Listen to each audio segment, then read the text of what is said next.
பொருளாதார விடுதலை அடையாது ஒரு நாடு.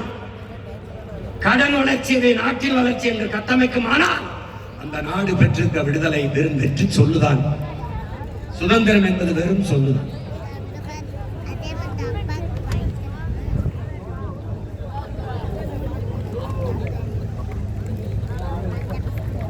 இவர்கள் ஆட்சி முறை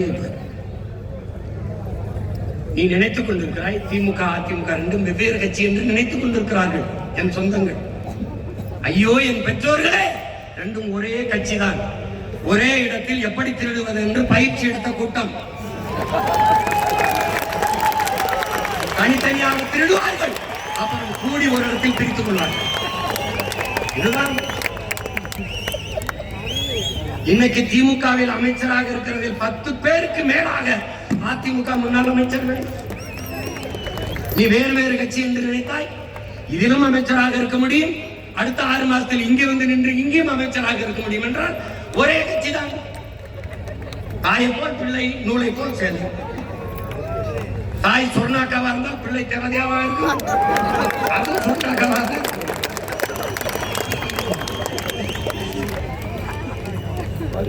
கேட்டால் இது தாய் கழகம் என்பார்கள், அதை செய் கழகம் என்பார்கள். அப்ப தாயை போல பிள்ளை.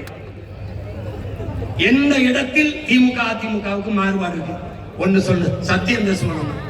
சத்தியத்தை பேசுவோம். எந்த இடத்தில்? இங்க டாஸ்மார்க் இருக்கும், இங்க இருக்காது. இங்க ஊழல் லஞ்சம் இருக்கும், இங்க இருக்காது. இங்க கொலை நடக்கும், இங்க நடக்காது. இங்க மின்சார தட்டுப்பாடு இருக்கும், இருட்டு இருக்கும், இங்க இருக்காது. இங்கே கை தொட்டதுக்கெல்லாம் காசு கேட்பாங்க, இங்க கேட்க மாட்டாங்க. ஏதாவது ஒரு இடத்தில் சொல்லு. இவன் மலையை வெட்டுவான், கல்குவாரி மணல்னு இவன் வெட்ட மாட்டான் சொல்லு. இவன் மண்ணலி விற்பான், விற்க மாட்டான் சொல்லு. எந்த இடத்துல? எந்த இடத்தில்? எந்த இடத்தில் மாறுபடுகிறார்? எந்த இடத்தில்? ரெண்டும் ஒரே கட்சி. இது திருடர்கள் முன்னேற்றம், அது அனைத்து இந்திய திருடர்கள். எந்த இடத்தில்? எந்த இடத்தில்? இவர்கள் கோட்பாடு என்ன? கோட்பாடு கொள்கை நிலைப்பாட்டில் ஒரு மாறுதல் சொல். ஒரு மாறுதல் சொல். பாரதிய ஜனதா காங்கிரஸ் ரெண்டுக்கு ஏதாவது ஒரு மாறுதல்? ஒன்று, காங்கிரசின் பொருளாதார கொள்கை அதே தான் பாரதிய ஜனதா. பாரதிய ஜனதாவின் வெளியுறவு கொள்கை அதே தான் காங்கிரஸ். காங்கிரசின் பாதுகாப்பு கொள்கை அதே தான் பாரதிய ஜனதா. காங்கிரசின் மருத்துவ கொள்கை அதே தான் பாரதிய ஜனதா. பாரதிய ஜனதாவின் கல்விக் கொள்கை அதே தான் காங்கிரஸ். எந்த இடத்தில் மாறுபடுது? நீட்டை முதல்ல நீட்டியது யார்? காங்கிரஸ். தெரியுமா தெரியாது? சரக்கு மற்றும் சேவை வரி ஜிஎஸ்டி கொண்டு வந்த பெருமக்கள் யார்? இவர்கள் தான், காங்கிரஸ் தான். என்ஐஏ என்ற ஆட்சி சட்டத்தை கொண்டு வந்த பெருமக்கள் யார்? காங்கிரஸ் தான். இவர்கள் 10 பேர் வைத்தார்கள். ஐயா மோடி அந்த ஊட்டமா ஹார்லிக்ஸ் போன் ஊட்டா கொடுத்து வளர்க்கிறார்.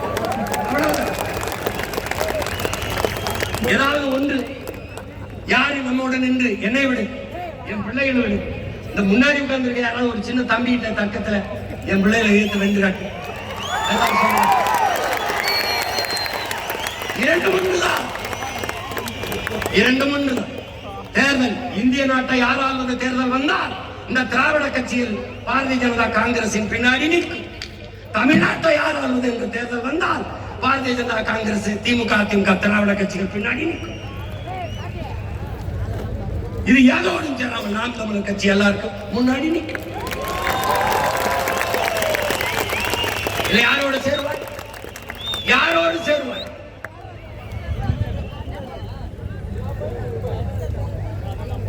நமக்கு ஒரு கனவு இருக்கிறது. நாம் கால்கள் வழிநடத்தி சென்ற பிள்ளைகள் அல்ல, கனவு வழிநடத்தி செல்கிற வழியில் செல்கிற பிள்ளைகள். உலகத்திலே பல்வேறு மாறுதலை செய்தவன் மனச்சான்று வழிநடத்தியபடி சென்றவர்கள் தான் என்கிறார். நாம் நம் மனச்சான்று வழிநடத்தியபடி செல்கிறோம். அதனால்தான் யாரோடும் சேராமல் தாழ்த்தி கொண்டு வாழ்ந்து கொள்கையை தளர்த்தி பெறுகிற வெற்றியை விட சமரசம் இல்லாது வளையாது நெளியாது இருக்கிற தோல்வியே மேன்மையானது என்கிறார். அடுத்தவன் தோல் மீது ஏறி நின்று நான் உயரமானவன் என்று காட்டுவதை விட தனித்து நின்று உண்மையான உயரத்தை காட்டுவது மேன்மையானது. நாங்கள் ஒரு நிலைப்பாட்டை கொண்டிருக்கிறோம் உடன் பிறந்தார்களே. தற்காலிக தோல்விக்காக நிரந்தர வெற்றியை இழந்துவிடக் கூடாது. தற்காலிக வெற்றிக்காக நிரந்தரமாக தோல்வியை தழுவிக் கொள்ளக்கூடாது என்ற நோக்கத்தை கொண்டவில்லை. 2000 ஆண்டுகளுக்கு முன்பு எங்கள் முன்னவன் கொக்கக்க கூம்பும் பருவத்து மற்றவன் புத்தக்க சீர்த்த இடத்து என்ற குரல்பாவே எங்களுக்காக எழுதியதுதான். எங்களுக்காக எழுதியதுதான். ஒரு மீனை, இந்த மீனை உண்ண வேண்டும் என்று கொக்கு முடிவெடுத்து விட்டது. பசி காத்திருக்கிற அந்த மீன் வருகிறது. அது வருகிறதுக்கு கொஞ்சம் காலமாகிறது, நேரமாகிறது. ஆனால் இடையிலே நிறைய மீன்கள் போகிறது. தற்காலிக பசிக்கு ஒரு மீனை கொத்தி திங்கலாம், ஆனால் அந்த கொக்கு திங்காது. குறித்த இலக்க வரும் வரை அப்படியே காத்திருக்கும். அதுதான் நாம் தமிழர் கட்சி பிள்ளைகள். கொக்கே நிக்குதுன்னா புலிகள், புலிகள்.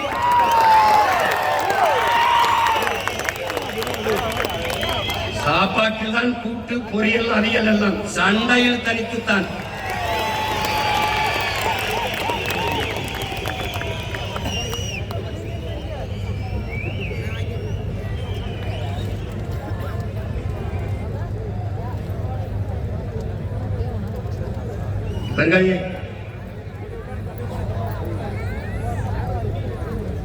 நாம் பேசுகிற அரசியல் இனவெறி அரசியல், பிரிவினை அரசியல் என்று பேசுபவர்கள் சொல்வார்கள், இந்த காதில வாங்கி இந்த காதில் விடு என்று. என் பிள்ளைகளுக்கு சொல்வேன், இதை எந்த காதிலும் வாங்காதீர்கள். நாம் உலகத்தில் மிகவும் மாண்பு கொண்ட இனத்தின் பிள்ளைகள். நம் தாய் ஒரு பேரன்பின் தாய், பேரன்பின் தாய். அவளுக்கு யாரையும் பகைக்க தெரியாது. பிறப்பு ஒக்கும் எல்லா உயிருக்கும் என்று சொன்னவள் நம் தாய் தான். பகுத்துண்டு பல் உறவுகள் என்று இல்லாது பகுத்துண்டு பல் உயிர்கள் என்று சொன்னவள் நம் தாய் தான். என்ன தாய்? தமிழ் தாய். யாதும் ஊரே யாவரும் கேடி. இந்த உலகம் என்னது? உலகில் உள்ள எல்லா மானுடர்களும் என் உறவினர் என்று சொன்னது என் தாய் தான். என் தாய் தான், பேரன்பின் தாய். அவளுக்கு யாரையும் பகைக்க தெரியாது. பகைத்தால் மிச்சம் வைக்க தெரியாது.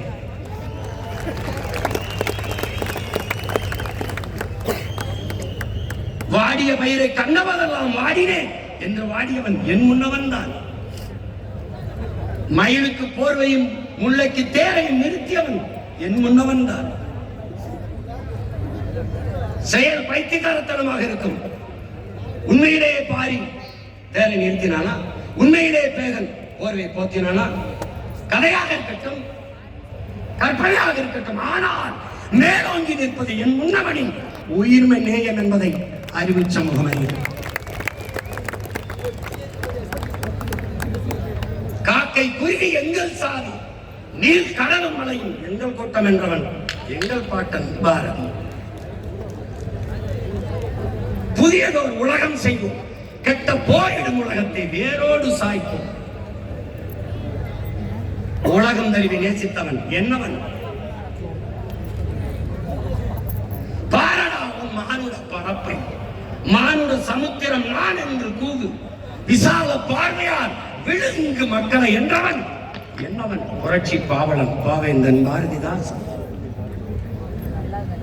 பேரன்பின் தாய் என் தாய் தமிழ்.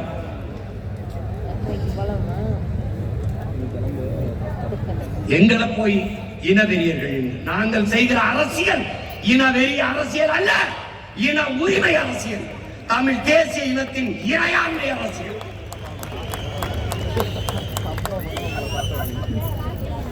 சிதைந்து அழிந்து போன என் தாய்மொழியை மீட்க சாதி மத உணர்ச்சிகளில் சிக்கி நாங்கள் தமிழர் என்கிற இன உணர்வை இழந்ததால் தாய் நிலத்திலே அரசியல் வலிமையற்ற அதிகாரமற்ற அடிமைகளாக வாழ்ந்து கொண்டிருக்கிறோம். அந்த நிலையிலிருந்து மீள என எமக்கான அரசியலை கட்டி எழுப்பிய அந்த அதிகாரத்தை நிறுவ துடிக்கிறோம். புறக்கணிக்கப்பட்ட இனத்தின் மக்கள் வரலாற்றில் எமக்கான வரலாற்றை எழுத துடிக்கிறோம். நிலத்தின் வளத்தை களவு கொடுத்துவிட்டு அதை தடுக்க முடியாமல் போராடி தவிக்கிறோம். எத்தனை எத்தனை சிக்கல்கள், எத்தனை சிக்கல்கள். அறிவு கருவறையில் இருக்கிற ஆசிரியர் பெருமக்கள், அறிவை புகட்டுகிற ஆசிரியர் பெருமக்கள், படிப்பிக்க வேண்டிய ஆசிரியர் பெருமக்கள் பாதையில் நின்று போராடுகிறார். பகுதி நேர ஆசிரியர்கள் பணி நிரந்தரத்திற்கு சமவேளை சம ஊதியம் கேட்டு 14,000 பேர் ஆசிரியர் தேர்ச்சி பெற்று பணி நியமனத்திற்கு காத்திருக்கிறார்கள். உதவி பேராசிரியர்கள் ஊதிய உயர்வு கேட்டு பணி நிரந்தரம் கேட்டு நிற்கிறார்கள். எல்லாரும் ஆசிரியர் வீதிக்கு வந்துவிட்டார். உயிர் காக்கும் மருத்துவ பெருமக்கள் வீதியிலே போராட்ட களத்தில், கொரோனா காலத்தில் தேவதைகளாக தெரிந்த செவிலிய பெண்கள் வீதியிலே,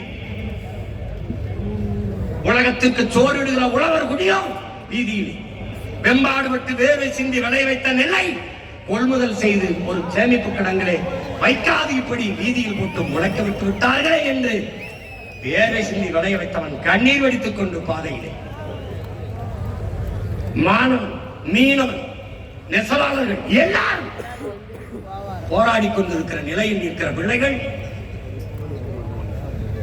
இதையெல்லாம் சரி செய்ய வேண்டும் என்று துடிக்கிறோம், தவிக்கிறோம்.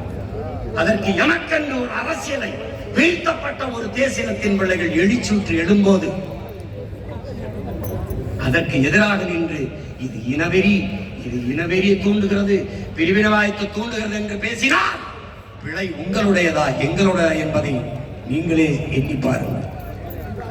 இந்த நிலத்தை நான் ஆள வேண்டும் என்று கேட்பது எனது உரிமை. மாநிலங்கள் பிரிக்கப்பட்டது எதற்காக? அந்த மாநிலத்தில் நிறைந்து வாழ்கிற நிலத்தின் பிள்ளைகள், அவன் மொழி, அவன் கலை, இலக்கியம், பண்பாடு, அவனுடைய வழிபாடு, அவனுடைய தொன்று தொட்ட வேளாண்மை, இவற்றெல்லாம் பாதுகாப்பதற்கு அவனுக்கு ஒரு அரசு அதிகாரம் தேவை. அதற்காக மாநிலங்கள் பிரிக்கப்படும். மாநில உரிமைகளே மிக முதன்மையான உரிமை எது? எந்த இனத்திற்காக, எந்த மொழி வழியே தேசிய இனங்கள் நிலங்கள் பிரிக்கப்பட்டதோ அந்த இனத்தின் மகன் அந்த மண்ணை ஆளுகிறது தான், அந்த இனத்தின் மகள் அந்த மண்ணை ஆளுவதுதான் மாநில உரிமைகளிலேயே மிக முதன்மையான உரிமை. இந்த உரிமை இல்லாத வேறு எந்த உரிமை இருந்தும் பயனில்லை. என் தாய் நிலத்தை நான் ஆள்வது, பிறர் வாழ்வது என்பது எனது உரிமை. நான் ஆளாது பிறர் ஆண்டு நான் வாழ்வது என்பது நான் அடிமை. நாங்கள் அடிமையாக வாழ தயாராக இல்லை. ஏன் அடிமை வாழ்வினும் உரிமை சாவு மேலானது என்று வீர முழக்கமிட்டு போரிலே மாண்ட மறவர்களின் பிள்ளைகள் நாங்கள்.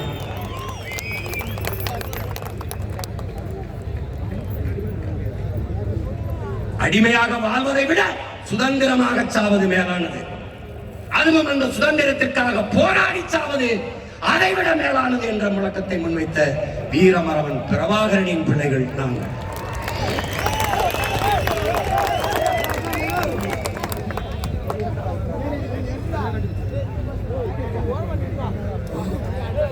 நீங்கள் எதிர்க்கிற போது எங்கள் அரசியல் வலுப்பெறுகிறது, உறுதியடைகிறது, எங்களுடைய பாதை சரியாக இருக்கிறது, எங்களுடைய பயணம் மிகச் சரியாக இருக்கிறது என்று தெளிவு இருக்கிறது. அதனால் தொடர்ந்து அந்த வேலையை செய்து கொண்டே இருந்தேன். நான் ஆந்திராவை ஆள கேட்கவில்லை. கர்நாடகாவில் 1.25 கோடி தமிழர்கள் நாங்கள் இருக்கிறோம், அந்த மண்ணை ஆளுகிற உரிமை எனக்கு வேண்டும் என்று நான் கேட்கவில்லை. இது என் அன்னை நிலம், என் தாயின் மடி.